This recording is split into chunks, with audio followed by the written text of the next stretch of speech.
Hello दोस्तों, स्वागत है आपका मेरे चैनल गायत्री वेज किचन में। आज मैं लेकर आई हूँ सोंठ की लड्डू की रेसिपी। सोंठ की लड्डू बहुत ही स्वादिष्ट और हेल्दी होते हैं। इसे सर्दियों के मौसम में ठंडी लगने से बचने के लिए खाया जाता है। तो चलिए सोंठ बनाना स्टार्ट करते हैं। हमने यहाँ 1 केजी अरवा चावल लिया है। चावल को हमने अच्छे से साफ कर लिया है। इसे धोना नहीं है, ऐसे ही सारा चावल हमें साफ कर लेना है। तो चलिए हम देख लेते हैं सोंठ बनाने के लिए हमें क्या क्या चाहिए। तो हमें यहाँ चाहिए सोंठ 4 से 5 टुकड़ा और हल्दी 3 से 4 टुकड़ा। इसके बाद हम लेंगे गुड़, आधा केजी हमने यहाँ गुड़ लिया है। इसके बाद हम लेंगे 50 ग्राम मूंगफली, 3 से 4 बड़े चम्मच घी, 3 से 4 बड़े चम्मच सरसों ऑयल गर्म किया हुआ, और हम यहाँ लेंगे 50 ग्राम किशमिश, 15 से 20 काजू और थोड़े से हमने सूखा नारियल कटा हुआ लिया है। मूंगफली और काजू को हमें भून लेना है। तो सबसे पहले हम कढ़ाई को गर्म करेंगे। इसमें हमें चावल को अच्छी तरह से भूनना है। तो चावल को हम सबसे पहले भूनेंगे। हल्का ब्राउन होने तक हमें चावल को भूनना है। हाई फ्लेम पर हम लगातार चलाते हुए चावल को भूनेंगे इसी तरह से। देखिए दोस्तों, चावल हल्का भूनना स्टार्ट हो चुका है। तो इसी तरह से हम चलाते हुए और थोड़ा सा भून लेंगे। चावल अच्छी तरह से ब्राउन हो चुकी है। इस स्टेज पर हमें चावल को एक बर्तन में निकाल लेना है और ठंडा होने के लिए इसे हम रख देंगे। चावल को निकालने के बाद इसी कढ़ाई में हम सौंठ और हल्दी को भून लेंगे रेड होने तक।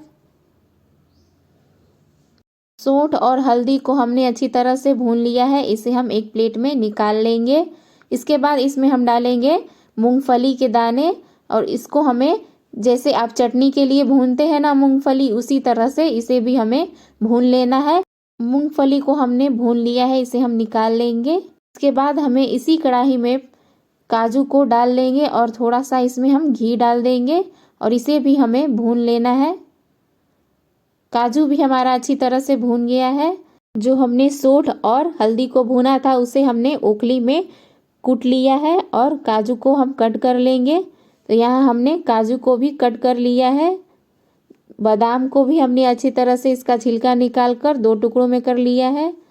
अब हम चावल को पीस लेंगे मिक्सी जार में। चावल अच्छी तरह से ठंडा हो चुका है। तो एक मिक्सी जार लेंगे, उसमें हम आधे चावल को डाल देंगे। पहले हम आधे चावल को पीस लेंगे, उसके बाद हम दोबारा उस चावल को पीस लेंगे। तो सबसे पहले इसे हम पीस लेते हैं।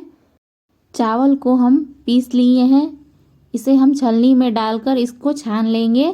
थोड़े से हमें इसको छानना है ताकि इसका पतला आटा जो है नीचे गिर जाए और मोटे इसी में रह जाए।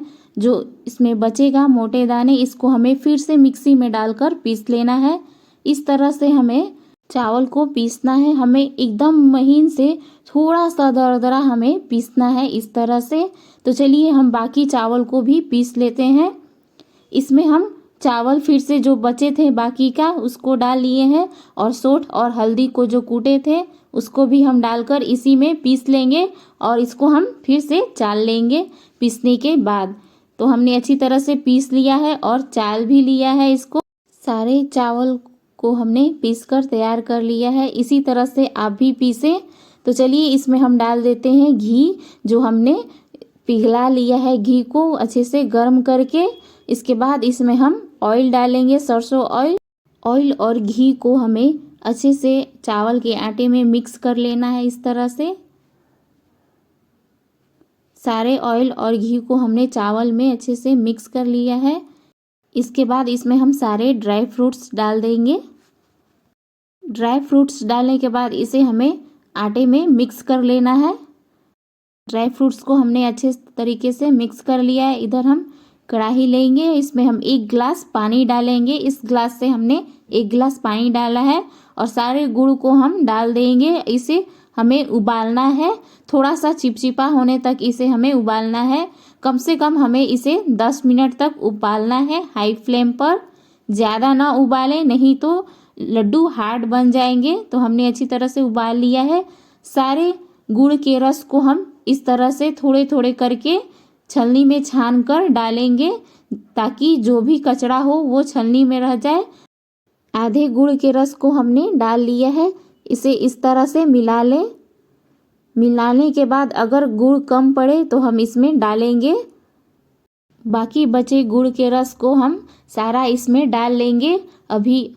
और हमें गुड़ की रस की आवश्यकता है, इसलिए हम थोड़े थोड़े गुड़ के रस को इस तरह से डालकर मिलाते जाएं। अच्छी तरह से हमने सारे गुड़ के रस को डालकर जो हमने कढ़ाई में उबाले थे सारे डाल दिए हैं। इसको हम इस तरह से इसका हम लड्डू बनाएंगे। देखिए कितना परफेक्ट लड्डू बनकर तैयार हुआ है। तो सारा लड्डू हम इसी तरह से बना लेंगे। स्वादिष्ट हेल्दी लड्डू बनकर तैयार है। सोंठ के लड्डू सर्दियों के मौसम में ही खाया जाता है, इससे ठंड नहीं लगता है। इस लड्डू को कोई भी खा सकता है, बच्चे या बड़े। एक लड्डू को हम तोड़कर दिखाते हैं। देखिए कितना सॉफ्ट बना है लड्डू। इसे हम स्टोर करके महीनों भर खा सकते हैं। अगर मेरी रेसिपी पसंद आए तो वीडियो को लाइक करें, शेयर करें और मेरे चैनल को सब्सक्राइब करना ना भूलें। बेल आइकन को भी दबाएं। धन्यवाद।